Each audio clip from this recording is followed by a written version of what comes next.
Praise the Lord. കർത്താവായ യേശുക്രിസ്തുവിൻ്റെ നിസ്തുല്യ നാമം ഉയർത്തപ്പെടുമാറാകട്ടെ. ഒരു പ്രാവശ്യം കൂടെ ഈ 4-ാം യാമത്തിൻ്റെ മീറ്റിങ്ങിൽ കർത്താവിൻ്റെ വചനവുമായി നിങ്ങളെ അഭിസംബോധന ചെയ്യാൻ കഴിയുന്നതിൽ വളരെ സന്തോഷിക്കുന്നു. ഈ മീറ്റിങ്ങിന് നേതൃത്വം കൊടുക്കുന്ന കർത്താവിൻ്റെ ദാസന്മാർ, മറ്റ് ദൈവമക്കൾ എല്ലാവർക്കുമുള്ള ക്രൈസ്തവ പ്രഭാത വന്ദനങ്ങൾ വിനീതമായി അറിയിക്കുന്നു. കർത്താവ് നിങ്ങളെല്ലാവരെയും ധാരാളം അനുഗ്രഹിക്കുകയും സഹായിക്കുകയും ചെയ്യട്ടെ എന്ന് ആത്മാർത്ഥമായി ആഗ്രഹിക്കുകയും പ്രാർത്ഥിക്കുകയും ചെയ്യുന്നു. ഇന്ന് നിങ്ങളുമായി പങ്കുവെക്കാൻ കർത്താവിൽ ശരണപ്പെടുന്ന തിരുവചന ധ്യാനത്തിലേക്ക് നിങ്ങളുടെ വിലപ്പെട്ട ശ്രദ്ധയെ സഹർഷം സ്വാഗതം ചെയ്യുകയാണ്.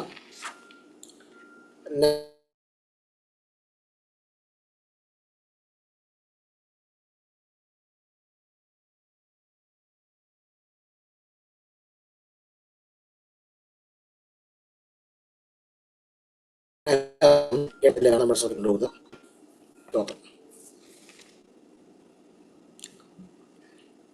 നെഹമ്യാവിൻ്റെ പുസ്തകം 8-ാം അധ്യായത്തിലേക്കാണ് നമ്മളിന്ന് പ്രവേശിക്കുന്നത്.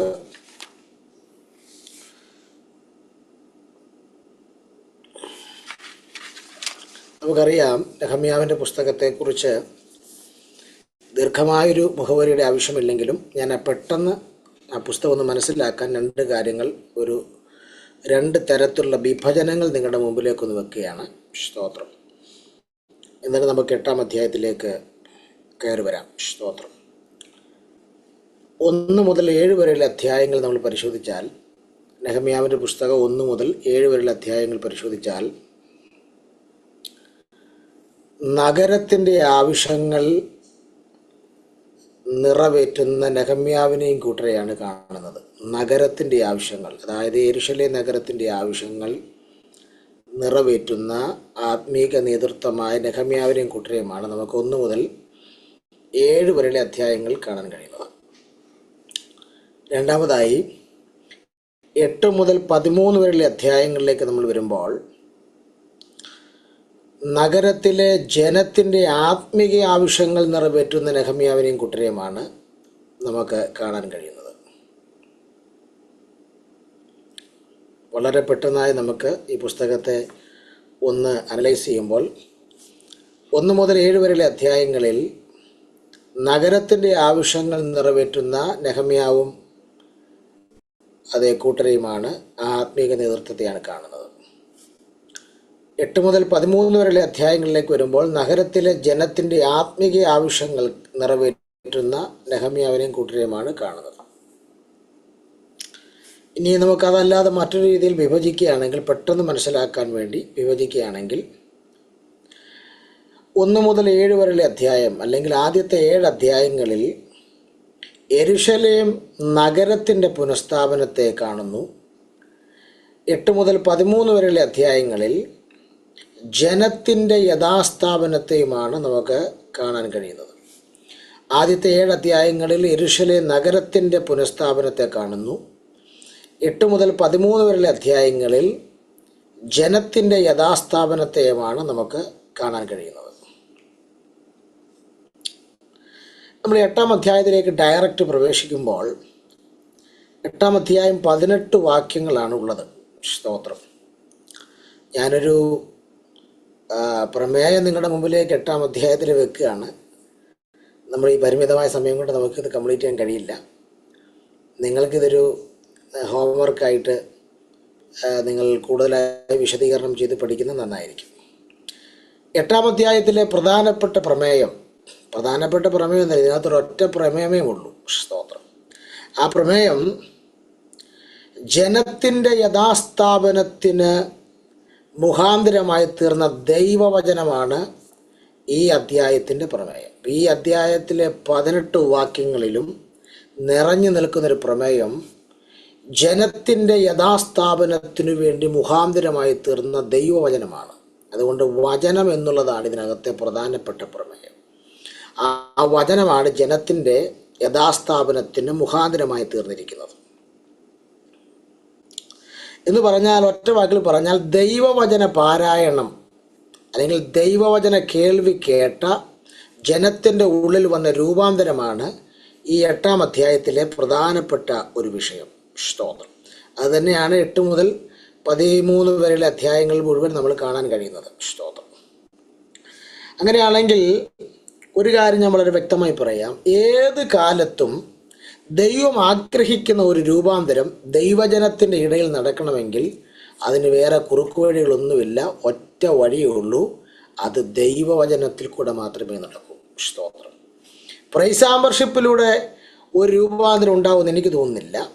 വേറെ ഏതെങ്കിലും ഒരു ശുശ്രൂഷയിലൂടെ രൂപാന്തരം ഉണ്ടാവുമെന്ന് എനിക്ക് തോന്നുന്നില്ല. പക്ഷേ ഏത് കാലത്തും ദൈവം ആഗ്രഹിക്കുന്ന ഒരു രൂപാന്തരം ദൈവജനത്തിനിടയിൽ നടക്കണമെങ്കിൽ അതിനുള്ള ഏക മാർഗമാണ് ദൈവത്തിൻ്റെ വചനം. സ്തോത്രം. അതിൻ്റെ തെറ്റിക്കൂടാത്തൊരു തെളിവാണ് നമ്മൾ ഈ 8-ാം അധ്യായത്തിൽ നിന്ന് നമ്മളൊരു ചുരുക്കം സമയം കൊണ്ട് ഒന്ന് ശ്രദ്ധിക്കാൻ വേണ്ടി പോകുന്നത്. സ്തോത്രം. നമ്മൾ ഈ നെഹമ്യാവിൻ്റെ പുസ്തകത്തെ പൊതുവെ ഉണർവിൻ്റെ പുസ്തകം എന്നൊക്കെ ചില തിയോളജന്മാർ വിളിക്കുന്നുണ്ട്. റിവൈവൽ എന്നൊക്കെ വിളിക്കുന്നുണ്ട്. നമുക്കതിന് തെറ്റെന്ന് പറയാൻ പറ്റുകയില്ല. പൊതുവെ ഈ കാലത്ത് 2 ഇംഗ്ലീഷ് പദങ്ങളാണ് ഈ കാലത്ത് ശ്രദ്ധേയമായിട്ടുള്ളത്. ഒന്നാമത്തെ പദം റീഫോർമേഷൻ എന്നുള്ള പദമാണ്, റീഫോർമേഷൻ. രണ്ടാമത്തെ പദം റിവൈവൽ എന്ന പദമാണ്. റീഫോർമേഷൻ എന്ന വാക്കിൻ്റെ അർത്ഥം എന്താണ്? റീഫോർമേഷൻ എന്ന വാക്കിൻ്റെ അർത്ഥം പരിഷ്കാരം വരുത്തുക, നവീകരണം വരുത്തുക, ഇങ്ങനെയൊക്കെയുള്ള ഒരു അർത്ഥമാണ്. ഇന്ന് നമ്മുടെ സഭകളുടെ ഇടയിലെല്ലാം നടക്കുന്നത് പരിഷ്കാരം വരുത്തുന്ന കാര്യമാണ്. സ്തോത്രം. പരിഷ്കാരം എല്ലാവർക്കും ഇഷ്ടമുള്ളൊരു കാര്യമാണ്. പണ്ടത്തെ നമ്മുടെ ദൈവജനങ്ങളുടെ ഇടയിലെ ആരാധനാ രീതിയാണോ ഇപ്പോൾ നമ്മുടെ ഇടയിൽ ഉണ്ടായിരുന്നത്? പരിഷ്കാരം വന്നുകൊണ്ടിരിക്കുകയല്ലേ ഓരോ മാസങ്ങൾ കഴിയും തോറും. സ്തോത്രം. എനിക്കത് പറയുമ്പോൾ ഓർമ്മ വരുന്നത്, തോളെ ചുംബിക്കൊണ്ടിരുന്ന ദൈവത്തിൻ്റെ പെട്ടകം ഫെലിസ്തീയരുടെ കയ്യിൽ നിന്ന് കണ്ടുപിടിച്ച മാർഗപ്രകാരം കറവുള്ള പശുവിൻ്റെ മേൽ ഒരു വണ്ടിയിൽ പെട്ടകം കൊണ്ടുവന്ന ഓർമ്മയാണ് എൻ്റെ ചിന്തയിലേക്ക് വരുന്നത്. പ്രമാണപ്രകാരം കൊണ്ടുവരേണ്ടത് എങ്ങനെയാണ്? കെഹാത്ത് ലേവന്മാർ ചുമന്നുകൊണ്ട് വരുന്ന പെട്ടകം ഇപ്പം ഇച്ചിരി പരിഷ്കാരമൊക്കെ വരുത്തി. ഇപ്പോൾ എന്ത് ചെയ്തു? ഫെലിസ്തീയർ കാണിച്ചൊരു മാർഗം എന്താ? വണ്ടിയുടെ പുറത്ത് കൊണ്ടുവരും. ഇത് ദാവീദ് ഒന്ന് പരീക്ഷിച്ച് നോക്കിയതാണ്. ഉസായുടെ പ്രാണനൊക്കെ പോയത്. സ്തോത്രം. കർത്താവ് ഒരിക്കലും പരിഷ്കാരങ്ങൾ തൻ്റെ ജനത്തിൻ്റെ നടുവിൽ കൊണ്ടുവരാൻ കർത്താവ് ഇഷ്ടപ്പെടുന്ന ദൈവമല്ല. സ്തോത്രം. നമ്മൾ വെസ്റ്റേണിലെ കുറച്ച് സംഗതികളും ഈസ്റ്റേണിലെ ഇതെല്ലാം നമ്മൾ നമ്മുടെ ഇടയിൽ പരിഷ്കരിച്ച് നോക്കുകയാണ്. സ്തോത്രം. അതുകൊണ്ട് കർത്താവ് ഒരു പരിഷ്കാരത്തിൻ്റെ ദൈവമാണോ എന്ന് ചോദിച്ചാൽ എനിക്കറിയത്തില്ല. അതിനുള്ള സാധ്യതയേ ഇല്ല. സ്തോത്രം. എന്നാൽ പരിഷ്കാരം ഒരിക്കലും, റീഫർമേഷൻ ഒരിക്കലും സഭയെ രൂപാന്തരപ്പെടുത്തുന്നില്ല. സഭയെ രൂപാന്തരപ്പെടുത്തുന്നത് റിവൈവലാണ്. സ്തോത്രം. നമുക്ക് ഈ തലമുറയിലും എല്ലാ തലമുറയിലും അത്യാവശ്യമായിരിക്കുന്ന റിവൈവലാണ്. സ്തോത്രം. ഈ ഉണർവ് നമ്മുടെ കാലഘട്ടത്തിൽ നടക്കണമെന്ന് എത്ര പേര് ഹൃദയം കൊണ്ട് ആഗ്രഹിക്കുന്നുണ്ടെന്ന് എനിക്കറിയത്തില്ല. സ്തോത്രം.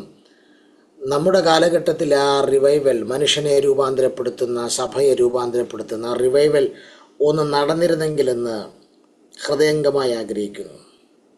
എന്താണ് റിവൈവൽ എന്ന് ചോദിച്ചാൽ ഒറ്റ വാക്കിൽ ഞാൻ മറുപടി പറയും.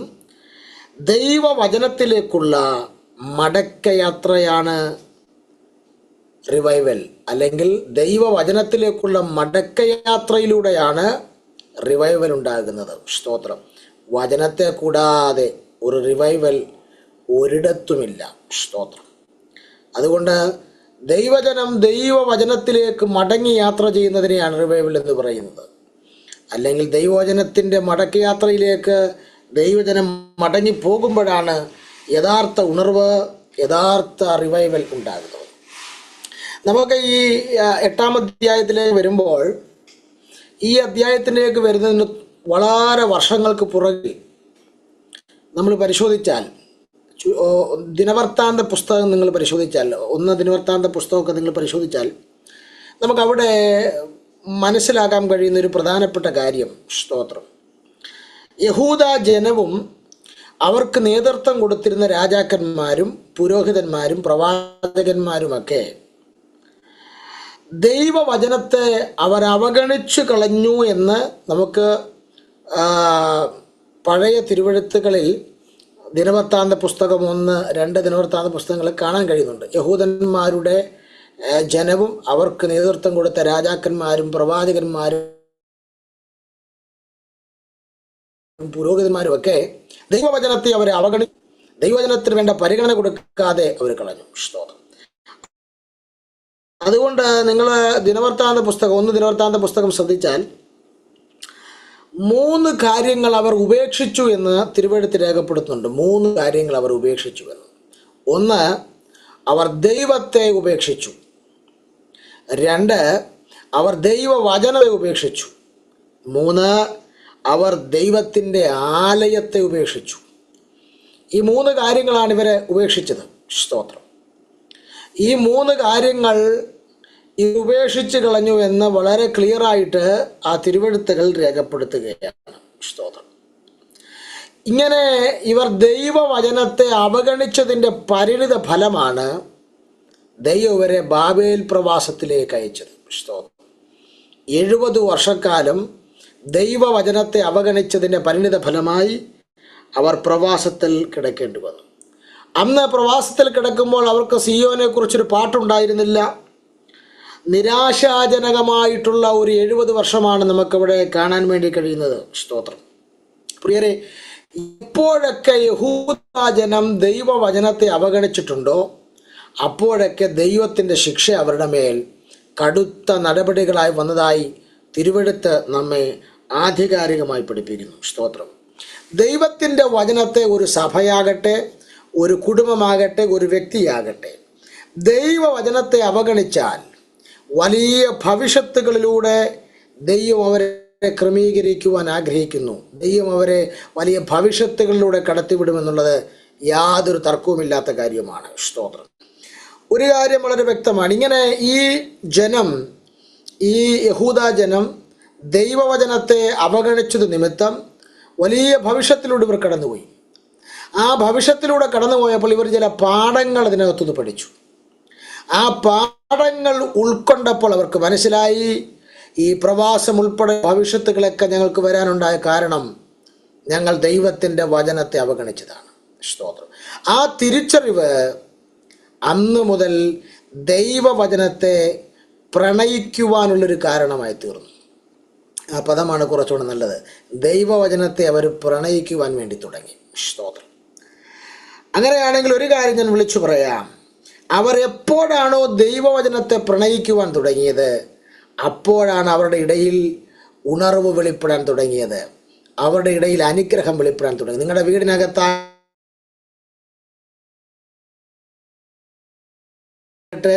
സഭയ്ക്കകത്താകട്ടെ,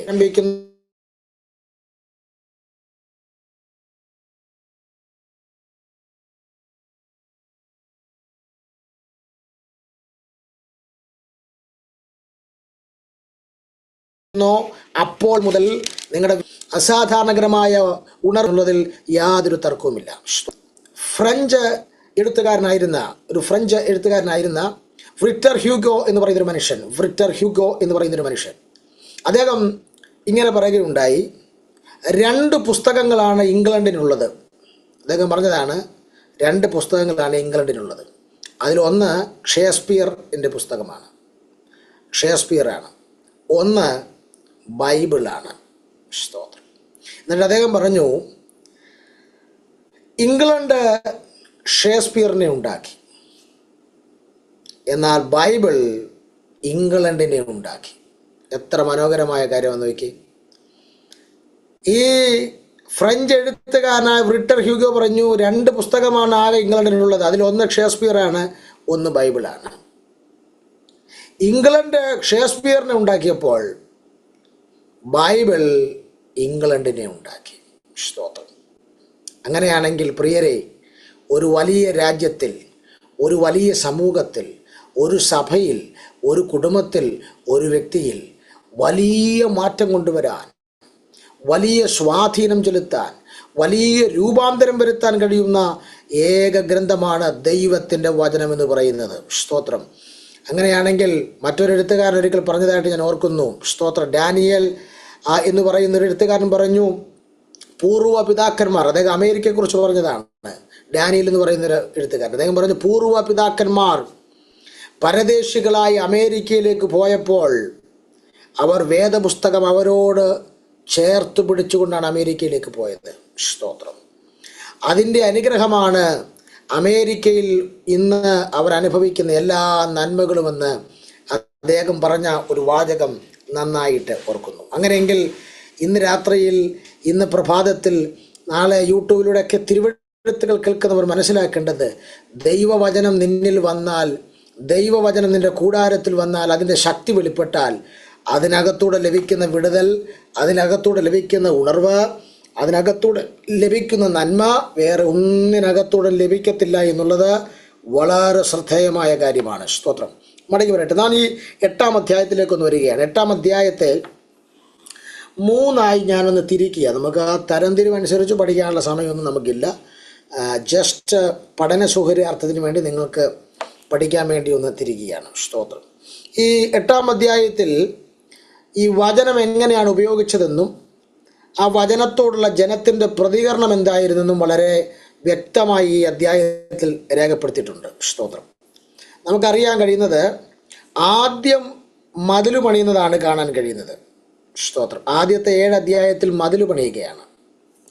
പിന്നെ 8 മുതൽ 13 വരെയുള്ള അധ്യായങ്ങളിൽ ജനത്തെ പണിയുന്നതായിട്ടാണ് കാണാൻ കഴിയുന്നത്. ഓക്കെ, ആദ്യം മതിൽ പണിതു, പിന്നെ ജനത്തെ പണിയുന്നതായിട്ടാണ് കാണാൻ കഴിയുന്നത്. നമുക്ക് ഈ അധ്യായത്തെ ഒന്ന് വിഭജിച്ച് പഠിക്കാം. സ്തോത്രം.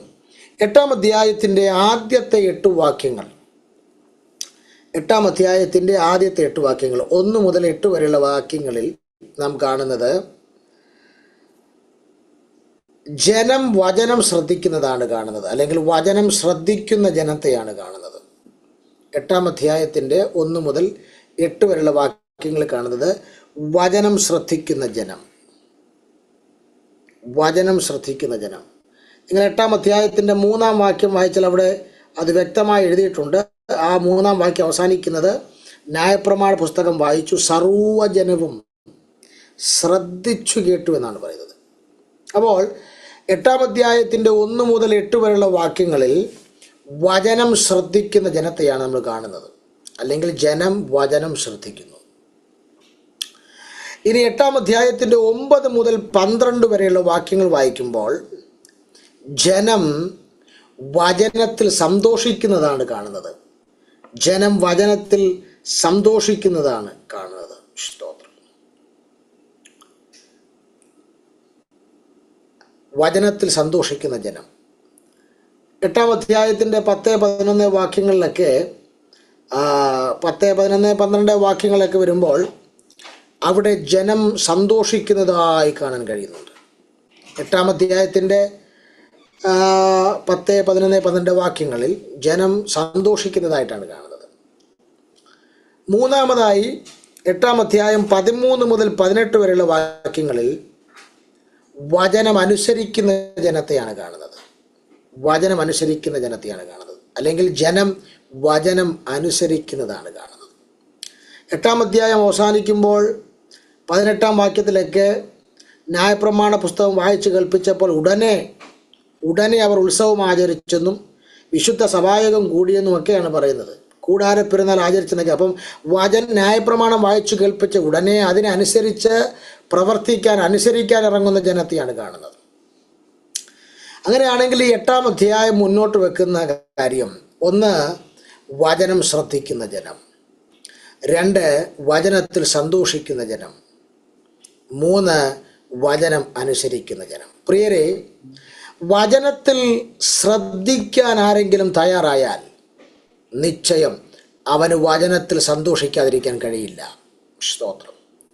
വചനത്തിൽ സന്തോഷിക്കുന്ന ഒരുവനുണ്ടെങ്കിൽ ആ വചനത്തെ അവൻ്റെ ജീവിതത്തിൻ്റെ ഭാഗമാക്കി ആ വചനം അനുസരിക്കാതിരിക്കാൻ അവന് കഴിയില്ല. സ്തോത്രം.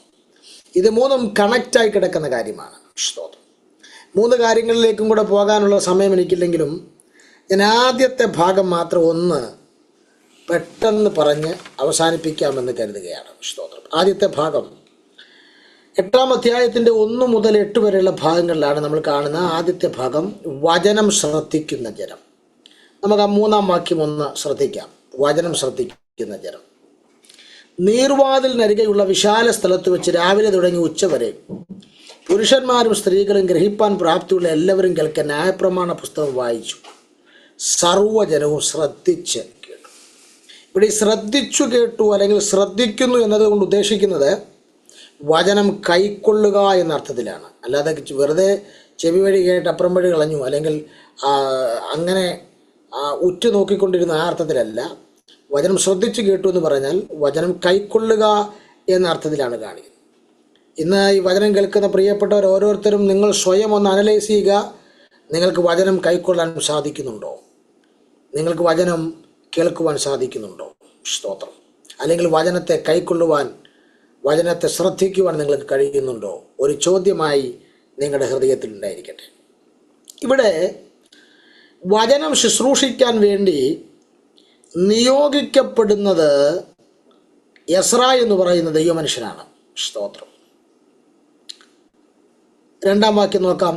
7-ാം മാസം 1-ാം തീയതി എസ്രാ പുരോഹിതൻ പുരുഷന്മാരും സ്ത്രീകളും കേട്ട് ഗ്രഹിപ്പാൻ പ്രാപ്തിയുള്ള എല്ലാവരുമായ സഭയുടെ മുമ്പാകെ ന്യായപ്രമാണ പുസ്തകം കൊണ്ടുവന്നു.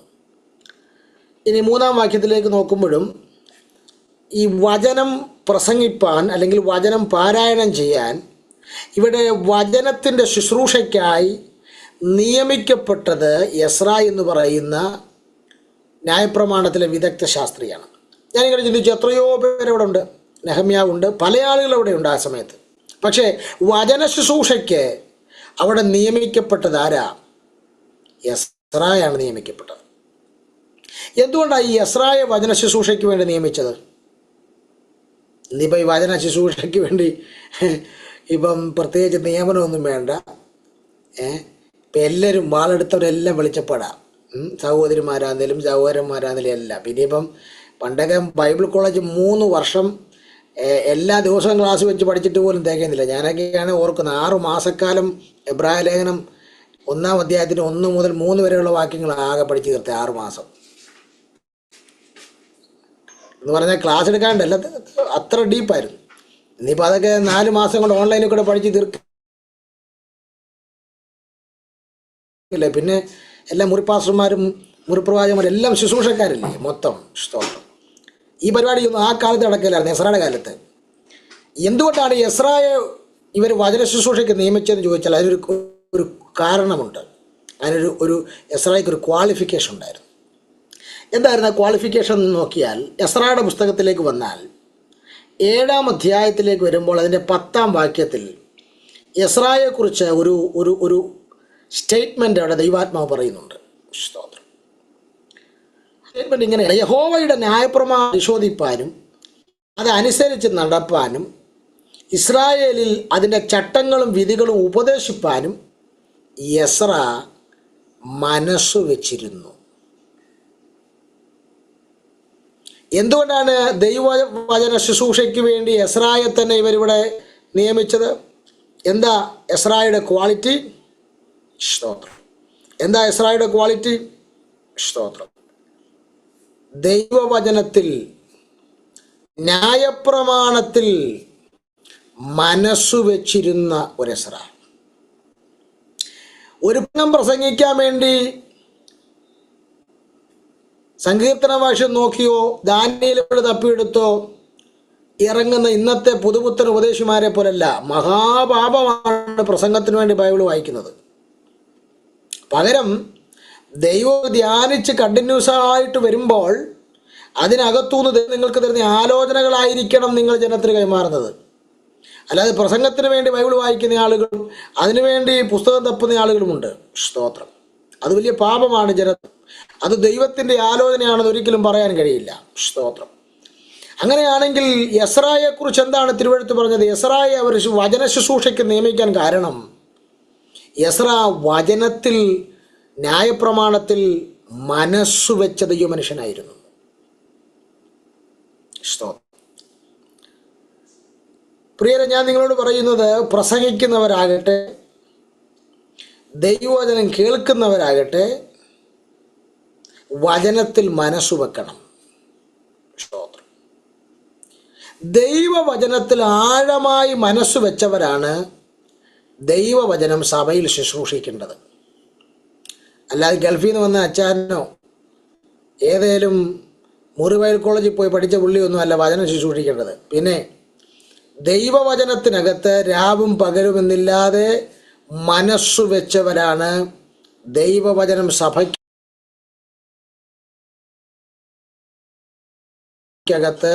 എല്ലാ വേദികളിലും ശുശ്രൂഷിക്കേണ്ടത്. അങ്ങനെയുള്ളവരെയാണ് വചന ശുശ്രൂഷയ്ക്കായി നിയമിക്കേണ്ടത് എന്നുള്ളതാണ് മനസ്സിൽ. ജനത്തിൽ വ്യത്യാസമുണ്ടാകണമെങ്കിൽ വചനത്തിൽ മനസ്സ് വെച്ച എസ്രാമാരാണോ ശുശ്രൂഷിക്കുന്നത്? അതുകൊണ്ട് എത്ര കൺവെൻഷൻ നടക്കുന്നു, ഇവിടെ ആര് മാനസാന്തരപ്പെടുന്നു, ആർക്ക് രൂപാന്തരം ഉണ്ടാകുന്നു? അത്രയും പറഞ്ഞ് ഞാൻ അവിടെ അവസാനിപ്പിക്കും. ഇനി രണ്ട്, എനിക്ക് ഇവിടെ നിന്ന് മനസ്സിലായൊരു കാര്യം, എസ്രാ സ്തോത്രം 5-ാം വാക്യത്തിലേക്ക് വന്ന് 8-ാം അധ്യായത്തിൻ്റെ 5-ാം വാക്യം, നെഹമ്യാവിൻ്റെ പുസ്തകമാണ്, 8-ാം അധ്യായത്തിൻ്റെ 5-ാം വാക്യം. അവിടെ ഒരു സ്റ്റേറ്റ്മെൻ്റ് എഴുതിയിട്ടുണ്ട്. സ്തോത്രം, എസ്രാ സകല ജനവും കാണുക പുസ്തകം വിടർത്തി, അവൻ സകല ജനത്തിനും മീതെയായിരുന്നു. ആഹാ, അത് നല്ലൊരു പ്രയോഗമാണ്. വചനം ശുശ്രൂഷിക്കുന്നവൻ സകല ജനത്തിനും മീതെയായിരുന്നു. വചനം ശുശ്രൂഷിക്കുന്നവൻ എങ്ങനെയായിരുന്നു? സകല ജനത്തിനും മീതെയായിരുന്നു. അങ്ങനെ ഒരു പ്രയോഗത്തിനൊരു കാരണം കൂടെ ഉണ്ട്. കാരണം 4-ാം വാക്യത്തിൽ നിങ്ങൾ വായിച്ചാൽ അത് മനസ്സിലാകും. കാരണം ഈ സകല ജനത്തിനും മീതെയായിരുന്നു എന്ന് പറഞ്ഞതിൻ്റെ കാരണം, ഈ ആവശ്യത്തിനുണ്ടാക്കിയിരുന്ന ഒരു പ്രസംഗ പീഠത്തിൽ എസ്രാ ശാസ്ത്രി കയറി നിന്നു. അപ്പം സകല ജനത്തിനും മീതെ എന്ന് പറയാൻ കാര്യം എന്താ? എസ്രാ ശാസ്ത്രി എവിടെ കയറി നിൽക്കുന്നത്? പ്രസംഗപീഠത്തിൽ കയറി നിന്നു. ചില സഭയിലൊക്കെ ചെന്ന കഷ്ടം തോന്നും, ഒരു പ്രസംഗപീഠം പോലും ഇല്ലാത്ത സഭ. അപ്പോൾ പ്രസംഗത്തിനൊരു പീഠം വേണമെന്നുള്ളത് മനസ്സിലായേ? ഇല്ലാത്തൊരു ഇന്നേരം ഉണ്ടാക്കി വേണം. നമ്മുടെ ഇപ്പോഴത്തെ ദൈവദാസന്മാരൊക്കെ, ഈ കഴിഞ്ഞ ദിവസം ഞാൻ കണ്ടൊരു ദൈവദാസൻ മൈക്ക് പിടിച്ച് ഇങ്ങനെ വിറക്കിയാവുള്ളൂ, കൈ മൈക്ക് പിടിച്ചാൽ പ്രസംഗം ഇവിടെ ഇല്ല. ഇനി ആ പ്രസംഗം തീരുന്നതിന് മുമ്പെങ്ങാനും താഴെ വീണ് പോകുമെന്ന് ഞാൻ ഭയപ്പെട്ടു. അവിടെ ഈ ഭാഗം വായിച്ചപ്പോഴായിരിക്കും മനസ്സിലായത്, പ്രസംഗപീഠ എസ്രായുടെ കാലം മുതലുണ്ട്. സ്തോത്രം. അപ്പോൾ ഈ പ്രസംഗപീഠത്തിലോട്ട് കയറി നിന്നപ്പോൾ എന്താ സംഭവിച്ചത്? സകല ജനത്തിൻ്റെയും മീതെ ആയിപ്പോയി എസ്രാ. പ്രസംഗപീഠത്തിലോട്ട് കയറി നിന്നപ്പോൾ സകല ജനത്തിൻ്റെ മീതെ ആയിപ്പോയി. ഞാനിതിന് ഒരാത്മീക വ്യാഖ്യാനം കൊടുക്കുകയാണ്. സ്തോത്രം.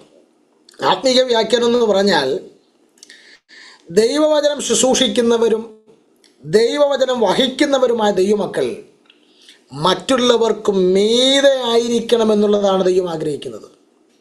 സ്തോത്രം. മനസ്സിലായില്ലേ? ഒന്നുകൂടെ ഇറങ്ങി പറഞ്ഞാൽ, പൗലോസ് കൊരിന്ത്യ സഭയോട് പറയുന്നുണ്ട്, നിങ്ങൾ ജഡീകന്മാരും ശേഷം മനുഷ്യരെ പോലെ നടക്കുന്നവരുമാകുന്നു. കൊരിന്ത്യ സഭയിലെ വിശ്വാസികളെ കുറിച്ച് പറയുക, നിങ്ങൾ ജഡീകന്മാരും ശേഷം മനുഷ്യർ നടക്കുന്നവരെ പോലാകുന്നു. പക്ഷേ കർത്താവ് ആഗ്രഹിക്കുന്നത് നിന്റെ ചുറ്റുപാടുമുള്ള ശേഷം മനുഷ്യരെ പോലെ നടക്കാനല്ല, പിന്നെ ദൈവവചനം ശുശ്രൂഷിക്കുന്നവരും ദൈവവചനം വഹിക്കുന്ന ദൈവമക്കൾ ശേഷം മനുഷ്യരുടെ മീതെ നിൽക്കുന്നവരായിരിക്കണം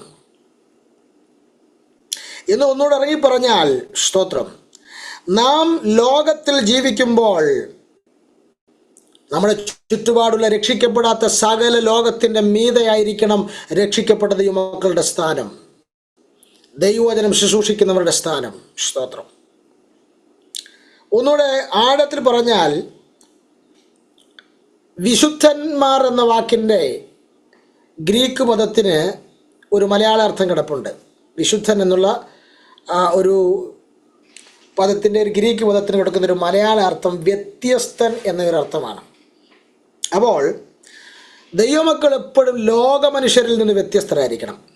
അവർ പിന്തുടരുന്ന പാതയെ നീ പിന്തുടരരുത്, അവർ പിന്തുടരുന്ന വസ്ത്രരീതി നീ പിന്തുടരരുത്, അവരുടെ ജീവിത രീതിയെ നീ പിന്തുടരരുത് എന്ന് പറഞ്ഞാൽ നീ അവരുടെ മീതെ നിൽക്കുന്നവനായിരിക്കണം. ലോകം മുഴുവൻ ക്രിസ്മസ് ആഘോഷിക്കുന്നു, അല്ലെങ്കിൽ ലോകം മുഴുവൻ ഇന്നത് ആഘോഷിക്കുന്നു, നീ അവരെ പോലെ തന്നെ ഇത് തുടങ്ങിയാൽ നീ അവരിൽ ഒരാളെ പോലെ തന്നെയാണ്. എന്താ വ്യത്യാസം? പൗലോസ് നിന്നെ കൂടെ ചേർത്താ പറഞ്ഞത് ശേഷം മനുഷ്യരെ പോലെ എന്ന്. സ്തോത്രം. അപ്പം നിനക്ക് ചുറ്റുമുള്ള ആളുകൾ പിന്തുടരുന്നത് നീ പിന്തുടരുവാനല്ല ദൈവം നിന്നെ വിളിച്ചത്, അതിൻ്റെ മീതെ നിൽക്കണം. സ്തോത്രം. അതിൻ്റെ മീതെ നിൽക്കുന്നവരായിരിക്കണം. നാട്ടുകാരുടെ ജീവിതശൈലി നാം പിൻപറ്റിയാൽ നാം അവരുടെ മീതെയല്ല, അവർക്ക് തുല്യരോ അവർക്ക് കീഴെയോ ആണ്. അതേസമയം നാം അവരുടെ മീതെ നിൽക്കണമെന്നുള്ളതാണ്. ഒരു ദൈവവചനം ശുശ്രൂഷിക്കുന്നവൻ, ഞാൻ ഈ അടുത്ത നിങ്ങൾ തെറ്റിദ്ധരിക്കരുത്, ഞാൻ ഒത്തിരി പേരുടെ വാട്സപ്പിൻ്റെ സ്റ്റാറ്റസൊക്കെ കണ്ട് ഈ ദിവസങ്ങളിൽ. എനിക്ക് വളരെ ദുഃഖം തോന്നി. എനിക്ക് ഒരൊറ്റ ഒരാൾ പോലും എനിക്ക് അയച്ചില്ല. എൻ്റെ സ്വഭാവം അറിയാവുന്നതുകൊണ്ട് ആരും അയക്കില്ല. കാരണം എൻ്റെ മറുപടി എന്നെ അറിയാം. ഞാനിതൊന്നും വിശ്വസിക്കുന്ന കൂട്ടത്തിലല്ല. കാരണം കർത്താവായ യേശു ക്രിസ്തു ഈ ഭൂമിയിൽ നിന്ന് പോകുമ്പോൾ പറഞ്ഞത്, എൻ്റെ ഓർമ്മയ്ക്കായി നിങ്ങളിത് ചെയ്യണമെന്ന് കർത്താവ് പറഞ്ഞ ഏക കാര്യം കർത്താവിൻ്റെ മേശ മാത്രമാണ്. അപ്പോൾ അത് മറക്കാതെ കർത്താവിന് പറയാൻ അറിയാമായിരുന്നെങ്കിൽ പോകുന്നതിന് മുമ്പ് എൻ്റെ ജന്മദിനം നിങ്ങൾ ആഘോഷിക്കണമെന്ന് കർത്താവിന് പറയാൻ അറിയാൻ മേലഞ്ഞിട്ടല്ലല്ലോ. കർത്താവ് അതിന് വലിയ പ്രസക്തിയൊന്നും കണ്ടില്ല. അതുകൊണ്ടാണ് കർത്താവ് പറഞ്ഞത് അതിനെക്കുറിച്ച് ആഘോഷിക്കാൻ ഒരു വാക്കുപോലും കർത്താവ് പറയാത്തൊരു കാര്യത്തിൻ്റെ പുറകെ എന്തിന് നാം പോകുന്നു. ഞാനൊരു അതിവിശുദ്ധനായതുകൊണ്ട് പറഞ്ഞൊന്നുമല്ല. പക്ഷേ എസ്രായെ പോലെ നാം മനസ്സിലാക്കണം, ദൈവവചനം ശുശ്രൂഷിക്കുന്നവരും ദൈവവചനം വഹിക്കുന്നവരും നിങ്ങളുടെ ചുറ്റുപാട് നിങ്ങൾ ഒബ്സർവേഷൻ ചെയ്യുന്നുണ്ട്. പടക്കവും പൊട്ടിച്ച് വട്ടയപ്പം മുറിച്ച് അവരെ പോലെ നടക്കാതെ പകരം നീ അവരുടെ മീതെ നിൽക്കുന്നവനാണെന്നുള്ള ബോധ്യത്തോടു കൂടെ വേണം ഓരോ ദിവസം മുന്നോട്ട് പോകാൻ എന്ന് പരിശുദ്ധാത്മാവ് വളരെ ശക്തമായി ഓർപ്പിക്കുന്നു. ഇനി മൂന്നാമത് എനിക്ക് അവിടെ നിന്ന് ഒരു ചിന്ത വന്നത് 5-ാം വാക്യത്തിലേക്ക് വന്നപ്പോൾ എസ്ര പ്രസംഗിപീഠത്തിൽ കയറി നിന്നിട്ട് എന്താ ആദ്യം ചെയ്തത്? എസ്ര സകല ജനവും കാണുക പുസ്തകം വിടർത്തി. ന്യായപ്രമാണ പുസ്തകം എന്ത് ചെയ്യുക? വിടർത്തുകയാണ്. സ്തോത്രം. ഇന്നിപ്പം പുസ്തകം വിടർത്തുന്നത് വളരെ കുറവാണ്. ഇന്നിപ്പം മൊബൈൽ വിടർത്തുക ചെയ്യുന്നത്. പുസ്തകം വിടർത്തുന്നത് കുറവല്ലേ? ഞാൻ കഴിഞ്ഞിടയും കണ്ടൊരാൾ പുസ്തകം കയ്യിലുണ്ട്, പക്ഷേ വാക്യങ്ങൾ എടുക്കാൻ എളുപ്പത്തിന് വേണ്ടി ചെയ്യുന്ന പോലെ അല്ല, എപ്പോഴും ഇതാണ് ചെയ്തുകൊണ്ടിരിക്കുന്നത്. ചില ആൾക്ക് കണ്ണ് പിടിക്കത്തില്ല, പെട്ടെന്ന് അവർ ഒരു വാക്യം എടുക്കാൻ വേണ്ടി മൊബൈൽ ചോദിച്ചാൽ തെറ്റല്ലെന്നല്ല ഞാൻ പറഞ്ഞത്. പക്ഷെ പുസ്തകം വിടർത്തുന്നതാണ് എപ്പോഴും അതിൻ്റെ മനോഹാരിത. സ്തോത്രം. അത്രേ ഞാൻ പറയുന്നുള്ളൂ. പ്രിയരെ, ഒരു കാര്യം വ്യക്തമാണ്, നാം വഹിക്കുന്ന ദൈവവചനത്തോട് നാം ഒരു ആദരവുള്ളവരായിരിക്കണം. ചില ആളുകൾക്ക് ഒരാദരവും ബൈബിളിനോടില്ല. ചിലരുടെ ബൈബിളൊക്കെ തുറന്നു നോക്കിയാണ്ടല്ലോ 3, 4 ഒക്കെ ആയിട്ട് മടങ്ങിയൊക്കെ ഇരിക്കുക. ചില ആളുകൾ കഷത്തി വെച്ചുകൊണ്ട് വരുന്ന കണ്ടിട്ടുണ്ട്. വിയർപ്പിൻ്റെ മണം അടിച്ച് ബൈബിള് കഷത്തി വെച്ചുകൊണ്ട് വരിക. ഒരാദരവും തിരുവഴുത്തിനോട് പലർക്കും ഇല്ല. എല്ലാവരുടെയും കാര്യമല്ല, വളരെ ചുരുക്കം ചില ആളുകളെ കുറിച്ചാണ് പറയുന്നത്. സ്തോത്രം. പക്ഷെ ഇവിടെ എസ്ര എന്ത് ചെയ്തു? സകല ജനവും കാണുക ദൈവവചനം ന്യായപ്രമാണം വിടർത്തി. സ്തോത്രം. ഇനി ഇത്രയും കാര്യം എസ്ര ചെയ്തല്ലോ. 1, ദൈവവചന ശുശ്രൂഷയ്ക്കായി അപ്പോയിൻമെൻറ്റ് ചെയ്തു. 2, പ്രസംഗപീഠത്തെ കയറി നിന്നു. 3, വചനം വിടർത്തി. ഇത് കണ്ടപ്പോൾ ജനത്തിൻ്റെ പ്രതികരണം എന്തായിരുന്നു അറിയോ? അതാ എന്നെ ചിന്തിപ്പിച്ചത്. നോക്കിയ ജനത്തിൻ്റെ പ്രതികരണം എന്താണെന്ന് ചോദിച്ചാൽ, തിരുവഴുത്ത് അങ്ങോട്ട് വിടർത്തിയപ്പോൾ എന്താ സംഭവിച്ചത്? 5-ാം വാക്യം അവസാനം പറയുന്നത് എന്താ? ജനമെല്ലാം എഴുന്നേറ്റ് നിന്നു. നിങ്ങൾ അവിടെ കണ്ടോ? എസ്ര ആരോടെങ്കിലും എഴുന്നേറ്റ് നിൽക്കാൻ ആഹ്വാനം ചെയ്യുന്നുണ്ടോ? ഒന്ന് എഴുന്നേറ്റാട്ടെന്ന് പറയുന്നുണ്ടോ? എത്ര പ്രാസംഗികരൊക്കെ പറയുന്നുണ്ടോ? 3 ഹല്ലേലൂയ പറഞ്ഞാട്ടെ, കരപടിച്ച് ആരാധിച്ചാട്ടെ. ഇതൊക്കെ പറയിപ്പിച്ച് ചെയ്യുന്ന കാര്യമല്ലേ? സ്തോത്രം. പക്ഷെ ഇവിടെ ദൈവവചനം വിടർത്തിയതേ ഉള്ളൂ. ആ വിടർത്തിയതിൻ്റെ ആദരവ് കണ്ടപ്പോൾ തന്നെ ജനം ഭക്തിയോടെ എഴുന്നേറ്റ് നിന്നു. കണ്ടോ? ഇവിടെ ആരും ആഹ്വാനം ചെയ്യുന്നില്ല, ഇവിടെ ആരെയും പറഞ്ഞെഴുന്നേൽപ്പിക്കുകയല്ല. സ്തോത്രം. ദൈവവചനം അതിന് കൊടുക്കേണ്ട ആദരവോടുകൂടെ ശുശ്രൂഷിക്കുന്ന ദൈവദാസന വചനം വിടർത്തുന്നത് കണ്ടപ്പോൾ തന്നെ വചനത്തിൻ്റെ മുന്നിൽ ജനം ആദരവോടെ എഴുന്നേറ്റു. അതാണ് യെശയ്യാ പ്രവചനം വ്യക്തമായി പറയുന്നത്, എൻ്റെ വചനത്തെങ്കിൽ വിറയ്ക്കുന്നവനെ ഞാൻ കടാക്ഷിക്കുമെന്ന്. സ്തോത്രം. ഈ തലമുറയിൽ പലർക്കും വചനത്തോടുള്ള അപ്രോച്ച്, അവരുടെ വചനത്തോടുള്ള സമീപനം വളരെ വേദനാജനകമാണ്. എന്നാൽ ഇന്ന് രാത്രിയിൽ ഈ മെസ്സേജ് നിങ്ങളുടെ തലമുറകൾക്ക് പറഞ്ഞു കൊടുക്കണം. വചനത്തെ സഭാ ശുശ്രൂഷകനാകട്ടെ, വീട്ടിലെ ഗൃഹനാഥനാകട്ടെ, മാതാപിതാക്കളാകട്ടെ, വചനത്തെ വേണ്ട രീതിയിൽ നിങ്ങൾ ആദരിച്ചാൽ നിങ്ങളുടെ തലമുറകൾ വചനത്തിൻ്റെ മുന്നിൽ ഭക്തിയോടെ എഴുന്നേറ്റ് നിൽക്കുന്നത്, നിങ്ങളുടെ ശുശ്രൂഷയുടെ മുമ്പിൽ ആളുകൾ ഭക്തിയോടെ വചനത്തിന് മുമ്പിൽ എഴുന്നേറ്റ് നിൽക്കുന്നത് നിങ്ങൾക്ക് കാണാൻ കഴിയും. സ്തോത്രം. ഇനി 2, ഈ വചനത്തിൻ്റെ മുന്നിൽ ജനത്തിൻ്റെ രണ്ടാമത്തെ പ്രതികരണം എന്തായിരുന്നു? സ്തോത്രം.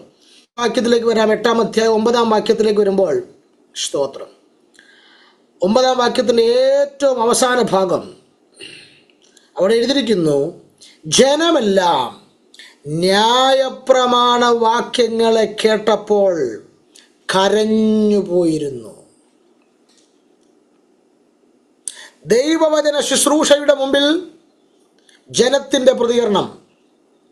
എത്ര യോഗങ്ങളിൽ നിങ്ങളിത് കാണുന്നുണ്ട്? ഇന്ന് ഈയിടെ ഒരാൾ എന്നോട് പറഞ്ഞു, ആ പാസ്റ്റർ പ്രസംഗം കേട്ട് ചിരിച്ചു മണ്ണ് തപ്പിയെന്ന്. ഇപ്പം അതാ നടക്കുന്നത് മൊത്തം. ചിരിയും കോമഡിയും ഒക്കെ നടക്കുന്നുണ്ട്. പിന്നെ ചില യോഗങ്ങൾ സെലിബ്രേഷനാണെന്നാണ് പറയുന്നത്, ഉത്സവമാണെന്നാണ് പറയുന്നത്. അതൊക്കെ എന്തോ വാക്യ അടിസ്ഥാനത്തിലാണെന്ന് എനിക്കറിയത്തില്ല. ഇവിടെ ദൈവവചന ശുശ്രൂഷ കഴിഞ്ഞപ്പോൾ ജനമെല്ലാം എന്ത് ചെയ്തിരുന്നു? കരഞ്ഞുപോയിരുന്നു. എങ്ങനെ കരയുന്നത്? ആ വചന ശുശ്രൂഷയിൽ പാപബോധമുണ്ടായി, ആ വചന ശുശ്രൂഷയിൽ പശ്ചാത്താപമുണ്ടായി, ദൈവത്തോട് അടുക്കാൻ കഴിയാത്തതിനകത്ത് കുറ്റബോധമുണ്ടായി, ദൈവവചനം വായിക്കാത്തതിനെക്കുറിച്ച് മനസ്സിൽ കുത്തുവന്നു. വചന ശുശ്രൂഷയുടെ മുന്നിൽ അവരെല്ലാം കരഞ്ഞു. ഞാൻ ഓർക്കുന്നുണ്ട്, കുമ്പനാടൊക്കെ പണ്ട് ഒരു ദൈവവചന ശുശ്രൂഷ കഴിയുമ്പോൾ ആളുകൾ കണ്ണുനീരോടെ എഴുന്നേക്കുന്നത് കണ്ടു. ചിലരുടെയൊക്കെ ഈ ഷർട്ട് മുഴുവൻ വെള്ളം ഒഴുകുന്ന പോലെ കരയുന്ന ഞാൻ കണ്ടിട്ടുണ്ട്. ഇന്നിപ്പോൾ ഏതെങ്കിലും ഒരു സൂം മീറ്റിങ്ങിൽ ഇതുണ്ടോ? ഏതെങ്കിലും സഭയുടെ മീറ്റിങ്ങിലുണ്ടോ? ഏതെങ്കിലും കൺവെൻഷൻ മീറ്റിങ്ങിലുണ്ടോ? എവിടെ ദൈവത്തിന് മുന്നിൽ കരച്ചിലില്ല? സ്തോത്രം. ഞാൻ ഉൾപ്പെടെയുള്ള ആളുകളെ പ്രതിക്കൂട്ടിൽ നിർത്തിക്കൊണ്ടാണ് ഞാൻ ഇന്ന് ഈ വചനം നിങ്ങളോട് പറയുന്നത്. സ്തോത്രം. യിരെമ്യാവിൻ്റെ ഭാഷ പറഞ്ഞാൽ ആരും തൻ്റെ തെറ്റിനെ കുറിച്ച് എന്ത് ചെയ്യുന്നില്ല, അനുതപിക്കുന്നില്ല. സ്തോത്രം. ഇതുപോലെ തന്നെ മറ്റൊരു വാക്യം ന്യായാധിപന്മാരുടെ പുസ്തകത്തിൽ എഴുതിയിട്ടുണ്ട്. ന്യായാധിപന്മാരുടെ പുസ്തകം 2-ാം അധ്യായത്തിലേക്ക് വരുമ്പോൾ 4-ാമത്തെ വാക്യത്തിൽ, യഹോവയുടെ ദൂതൻ ഈ വചനമെല്ലാം ഇസ്രായേൽ മക്കളോടും പറഞ്ഞപ്പോൾ ജനം ഉച്ചത്തിൽ കരഞ്ഞു. കണ്ടോ? പാപം ചെയ്ത് ദൈവത്തിൽ നിന്ന് അകന്ന് അതിക്രമങ്ങളിൽ അകപ്പെട്ടു പോയ ഇസ്രായേൽ ജനത്തിൻ്റെ മുമ്പിൽ യഹോവയുടെ ദൂതൻ ഇറങ്ങി വന്ന് അവരുടെ പാപത്തെക്കുറിച്ച് അവരെ ബോധ്യപ്പെടുത്തിയപ്പോൾ ജനമെല്ലാം വാവിട്ട് കരയുകയാണ്. സ്തോത്രം. അപ്പോൾ ഒരു കാര്യം വ്യക്തമാണ്, നമുക്കെല്ലാം ഇപ്പോൾ ഉണർവ് പ്രാസംഗികം മതി. റൈറ്റ് നൗ ടച്ച് പവർ, ദേ പിടിച്ചോ ദാ പിടിച്ചോ എന്ന് പറയുന്നവരെ നമുക്ക് മതി. സ്തോത്രം.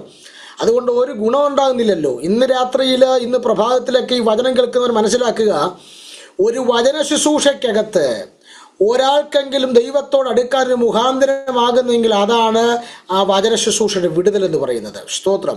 ഒരു വചന ശുശ്രൂഷ നിമിത്തം ഒരാൾക്ക് പശ്ചാത്തപിക്കാൻ, പാപബോധമുണ്ടാകാൻ, കരയാൻ കഴിയുന്നെങ്കിൽ അതാണ് ആ വചന ശുശ്രൂഷയുടെ വിജയം എന്ന് പറയുന്നത്. അങ്ങനെയെങ്കിൽ ഇന്ന് പ്രഭാതത്തിൽ പരിശുദ്ധാത്മാവ് ചിലരോട് വ്യക്തമായി പറയുന്നു, വചനത്തിൻ്റെ മുമ്പിൽ ജനം കരയുന്നതാകണം. ജനത്തിന് വചനത്തോടുള്ള എക്കാലത്തെയും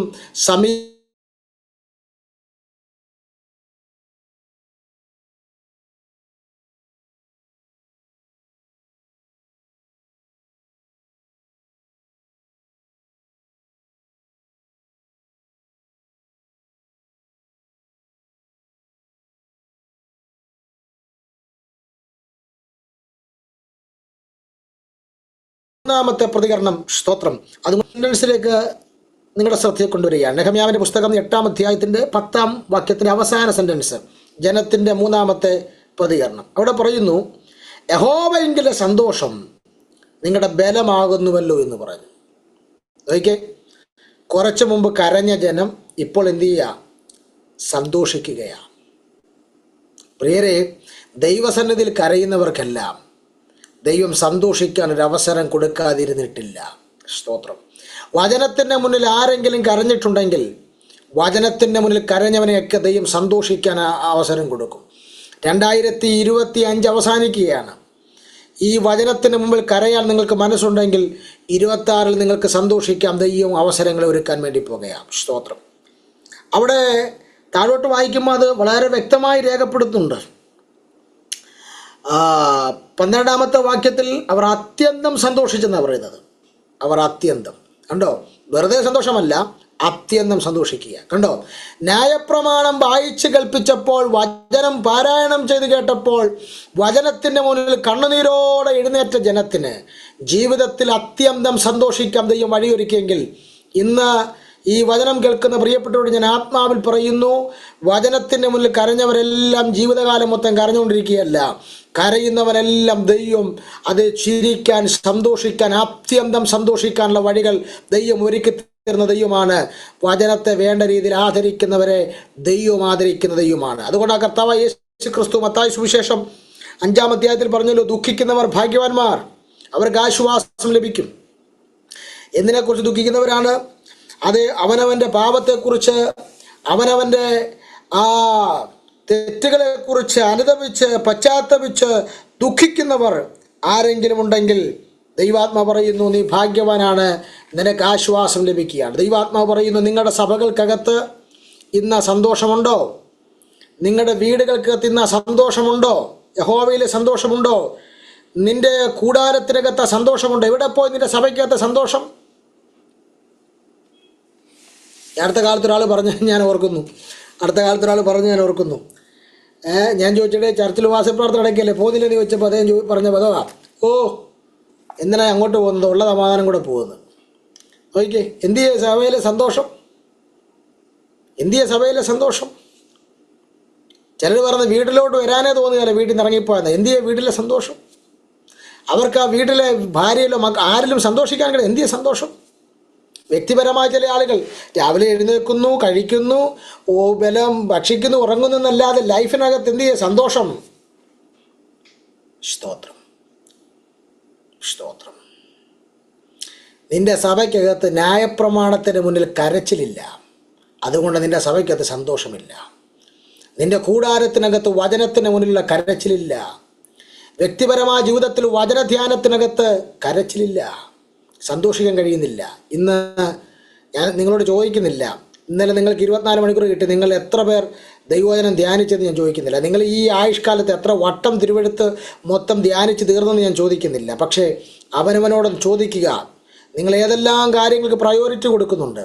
എന്നാൽ വചനത്തിന് നിങ്ങൾ കൊടുക്കുന്ന പ്രയോറിറ്റി എത്രാമത്തെ സ്ഥാനമാണ്? സ്തോത്രം. നോക്കുക, ഒരു കാര്യം വളരെ വ്യക്തമായി പറയാം. റോമാലേഖനം 14-ാം അധ്യായത്തിൽ പറയുന്നു, ദൈവരാജ്യത്തെക്കുറിച്ച് പറയുമ്പോൾ എന്താണ് ദൈവരാജ്യം? ഭക്ഷണവും പാനീയമല്ല. പിന്നെന്താ ദൈവരാജ്യം? നീതിയും സമാധാനവും പരിശുദ്ധാത്മാവിൻ സന്തോഷവുമാണെന്ന് പറയുന്നു. അങ്ങനെയെങ്കിൽ ആ പരിശുദ്ധാത്മാവിൻ്റെ സന്തോഷം നിൻ്റെ സഭയ്ക്കകത്ത്, നിൻ്റെ കൂടാരത്തിൽ, നിൻ്റെ വ്യക്തിപരമായ ലൈഫിനകത്ത് നിനക്ക് അനുഭവിക്കാൻ കഴിയണമെങ്കിൽ വചനത്തിൻ്റെ മുന്നിൽ കരയുന്ന സ്വഭാവം നിനക്കുണ്ടായിരിക്കണം. സങ്കീർത്തനക്കാരൻ പറയുന്നു, എൻ്റെ ഹൃദയം ശുഭവചനത്താൽ കവിയുന്നു. നിൻ്റെ ഹൃദയത്തിനകത്ത് വചനം ഉണ്ടെങ്കിലേ അത് കവിയത്തുള്ളൂ. നിൻ്റെ ഹൃദയത്തിനകത്ത് അസൂയാണെങ്കിൽ അതേ കവിഞ്ഞു വരത്തുള്ളൂ. നിൻ്റെ ഹൃദയത്തിനകത്ത് പകയാണെങ്കിൽ അതേ കവിഞ്ഞു വരത്തുള്ളൂ.